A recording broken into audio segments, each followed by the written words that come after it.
Doctor Baba Saheb international park की मांग को लेकर पिछले 416 दिन से चल रही भूख हड़ताल आज समाप्त हो गई। शुक्रवार शाम 5 बजे खासदार राजू बर्वे और माजी आमदार सुनील केदार ने आंदोलनकारियों को पानी पिलाकर उनकी हड़ताल तोड़वाई।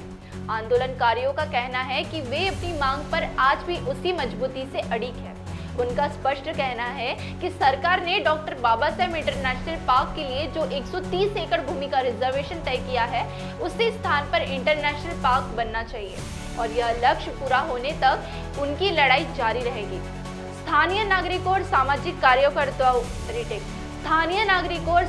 कार्यकर्ताओं का यह भी कहना है कि यह पार्क सिर्फ एक परियोजना नहीं, बल्कि इतिहास, संस्कृति और बाबा साहेब आम्बेडकर के विचारों का प्रतीक है, जिसके लिए वे आखिरी दम तक संघर्ष करने को तैयार है। डॉक्टर बाबा साहेब आम्बेडकर पार्क को यहाँ पर उपोषण पकड़ने वालों को 416 दिन हो चुके हुए आज भी धरने को बैठे, लेकिन यहाँ पर आज खासदार रामटेक के खासदार सुनील केदार और बर्वे जो खासदार है जो आए थे, इनका उपोषण तोड़ने के लिए छोड़ा गया उनका उपोषण। मेरे को पता यहाँ पर अब बैठे जो NIT ने एक्वायर की ज़मीन है, आज इसको कितने दिन हो गया है और ये मुद्दा किसके विरुद्ध है आपका?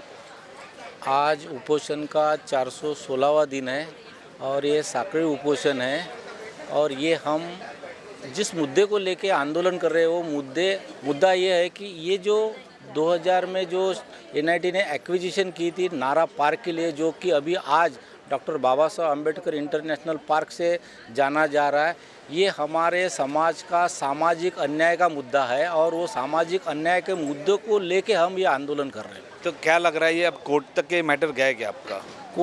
कोर्ट में मैटर है। अभी 2 दिन पहले ही इसकी हेयरिंग हो गई थी। हमारे शैलेश जी नारनौरे जो एडवोकेट है, जो इनकी कमान संभाल रहे, वो जी जान से उसके पीछे वो लगे हुए हैं और आने वाले 26 नवंबर को जो संविधान दिन है उस दिन ये केस की हियरिंग है और जहाँ तक फैसला भी आने की उम्मीद है और उन्होंने जो बताया कि हम पॉजिटिव है, जहाँ तक फैसला आ भी सकता है, लेकिन अगर इन केस नहीं भी आता है तो भी हम सुप्रीम कोर्ट में जाने के लिए तैयार है। क्यों?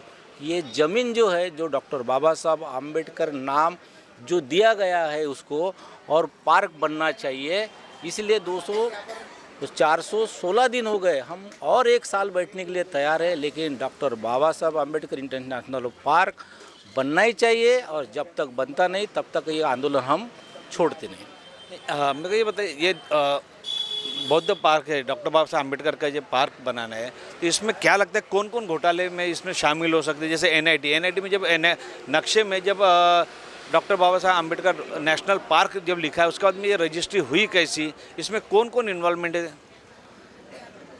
इसमें कौन इन्वॉल्व है ये तो आपके माध्यम से या आपकी खोजबीन होना चाहिए, लेकिन 2000 से जो ये पार्क नहीं बना, जो 2000 से हमारे ऊपर जो सामाजिक अन्याय होते आ रहा, अगर 2000 में ये पार्क होता 25 साल पहले तो यहाँ का चित्र वातावरण अलग होता, यहाँ के जो रेट होते, यहाँ का जो रहनीमान होता, यहाँ का जो हमारा सोशल अटैचमेंट है, सोशल डेवलपमेंट है, वो कहीं बेहतर होता, यहाँ विकास होता, जो कि ये उत्तर नागपुर का ये पार्क काया पलट सकता है। ये उत्तर नागपुर का ही प्रश्न नहीं, अभी ये प्रश्न पूरे भारत के डॉक्टर बाबा साहब आम्बेडकर मानने वाले लोगों का प्रश्न बन गया और ये अस्मिता का प्रश्न है। और ये जो अस्मिता का जब प्रश्न होता है तब लोग कुछ भी करने के लिए तैयार होते हैं। जैसे कि आज आप देख रहे हैं यहाँ पे खासदार, मंत्री, आमदार और सबसे ज़्यादा डॉक्टर बाबा साहब को मानने वाले जो लोग हैं 416 दिन तक बैठ सकते हैं, ये मैसेज दे रहे हैं कि हम बाबा साहब के लिए कुछ भी कर सकते हैं। इसमें कौन बिल्डर लोग हैं जिनने जो भूमि माफिया के नाम आ रहे सामने, उनके नाम आप बता सकते हैं? नहीं, मैं तो ये नाम नहीं लूँगा और ना ही ये बताने की मुझे गरज है, लेकिन हमारी लड़ाई जो है ये शासन और प्रशासन से, जिन्होंने नागपुर में जो रिजर्वेशन तो डाले हैं सबका उन्होंने डेवलप किया, लेकिन नागपुर का ही स्पेशल उन्होंने रिजर्वेशन रहने के बाद भी जो डेवलप नहीं किया। 25 साल पार्क के लिए बहुत संघर्ष हो गया, लेकिन अभी ये संघर्ष अंतिम टप्पे पे है और ये अंतिम टप्पा जो हम रास्ते की लड़ाई और न्यायालयीन लड़ाई से लड़ रहे हैं। ये 130 एकड़ का पट्टा है, लेकिन ये जब ये पार्क के लिए रखा गया था तब ये पट्टा कुछ ज़्यादा था, ज़्यादा एकड़ में था। शायद ये ज़्यादा था, लेकिन जो पार्क का जो विषय है 130 एकड़ का, हम हमारी डायरेक्शन हमारा वही है 130 एकड़ और 130 एकड़। उसमें 200 एकड़ की ज़मीन थी, उसमें और कुछ जगह विषय के लिए आवंटित हो गई थी। वो विषय हमारे लिए अलग विषय है। हमारा विषय 130 एकड़ रिजर्वेशन था। 130 एकड़ में डॉक्टर बाबा साहब का पार्क बनना चाहिए, और वो भी पार्क ऐसा बनना चाहिए कि सर्वधर्म समभाव, जिसमें सर्वधर्म के लोग वहाँ पे आ जा सके और एजुकेशन से रिलेटेड हो, सांस्कृतिक रिलेटेड हो और यहाँ का डेवलपमेंट हो, इस हिसाब से वो पार्क बनना चाहिए। ऐसे नहीं लगता है कि आपको जो हमेशा देखा गया जहाँ पर डॉक्टर बाबा साहेब आम्बेडकर का नाम आता है, वो पार्क के लिए रिजर्वेशन हो नागपुर में और कहीं पर भी हो, सबको अपने समाज को आंदोलन करना पड़ रहा है अपने ही हक के लिए। आप भी इस आंदोलन में जुड़े हुए हैं। मेरे को ये बताइए, बिल्डर जो लोग हैं जिसने एनआईटी अधिकारियों के साथ साठगांठ करके इस ज़मीन पे कब्जा किया अम्बेडकर पार्क के ऊपर में, क्या लगता है ये बिल्डरों के भी नाम खुलासा होना चाहिए? नहीं, वो तो हमको उससे कोई लेना देना नहीं। कौन बिल्डर है, कौन ले रहे हैं, क्यों ले रहे हैं, उससे कोई मतलब नहीं।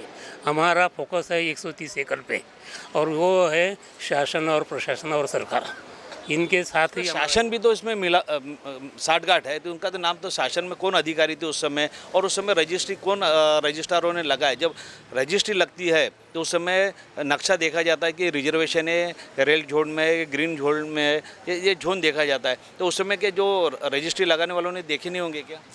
देखे होंगे ना, देखे होंगे, लेकिन यहाँ के जो प्रशासन के जो लोग हैं, ये इनकी साठगांठ होंगी।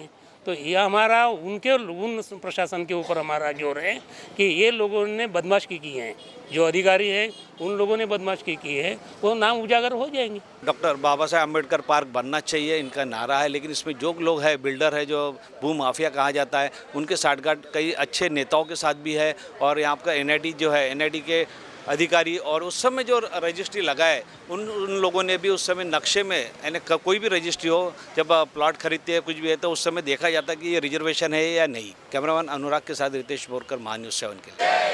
जय जय जय जय जय भीम।